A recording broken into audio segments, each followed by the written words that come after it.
en tant que nouveau représentant accrédité auprès du gouvernement de Guinée. Donc, avec son Excellence, on a échangé par rapport aux attentes du gouvernement de Guinée concernant l'appui que l'UNFPA va continuer à donner dans une lancée partenariale qui était sous le leadership de Dr Sankara, qui est la représentante adjointe et qui a tenu la tête du bureau pendant très longtemps.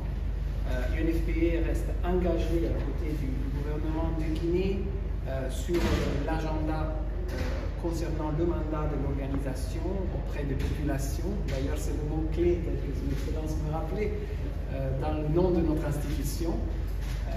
On verra que les efforts que le gouvernement est en train de mener en matière de santé et droits de la reproduction, en matière d'accompagnement de la jeunesse guinéenne, mais aussi avec un élan d'innovation dans la qualité et l'accessibilité aux soins de santé maternelle, et aussi au développement des compétences de base dont les femmes, les jeunes ont besoin pour être pleinement partie de notre société. Voilà, on verra que l'apport des programmes de l'UNFPA soit vraiment en ligne avec les priorités et soit mesurable.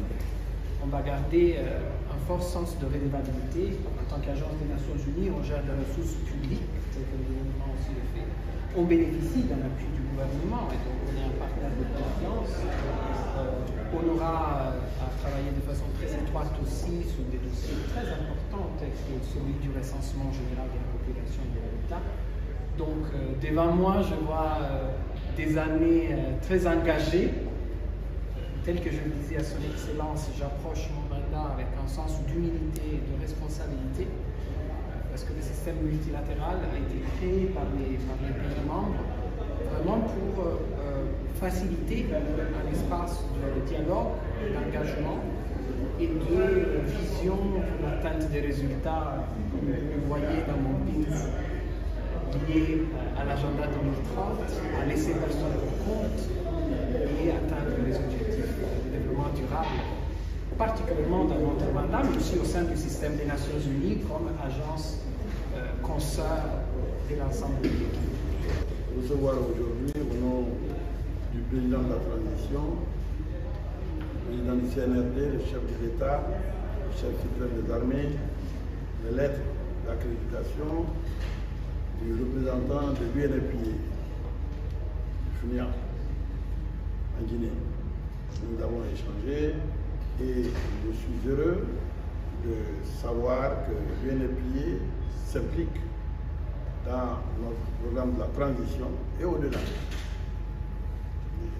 La refondation dans le domaine de la gestion, de l'amélioration des conditions de vie des populations, ceci représente une des priorités du CNRD et du chef de l'État. Donc, je l'ai rassuré au nom du président et au nom de notre gouvernement de la disponibilité totale de la Guinée à continuer à travailler avec l'UNFPA. Et je suis heureux d'entendre qu'ils vont aussi s'impliquer dans le recensement général de la population, ce qui constitue un point important dans la refondation de l'État, comme vous le savez. Donc, je suis heureux de le recevoir et toutes les conditions seront créées pour permettre aux représentants, à son équipe, de travailler en Guinée. Venez dans un pays qui est chargé, comme je vous l'ai dit, d'histoire. Et notre histoire nous ramène toujours au multilatéralisme et au panafricanisme. Donc, nous allons conjuguer ces deux pour travailler avec vous. Encore une fois, bienvenue en Guinée et bonne chance. Merci.